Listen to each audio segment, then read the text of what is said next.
Mabilisang balitaan, komprehensibo at totoo sa loob ng 1 minuto.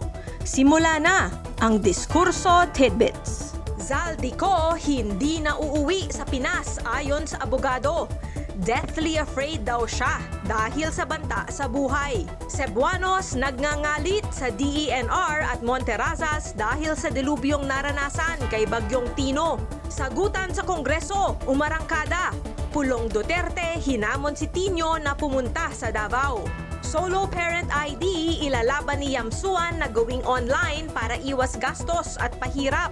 Libo-libong INC members inaasahang dadagsa sa 3 araw na pagtitipon sa Luneta. At Janice de Belen, nag-walkout nga ba sa event nang dumating si John Estrada? Balitang mabilis, komprehensibo at totoo.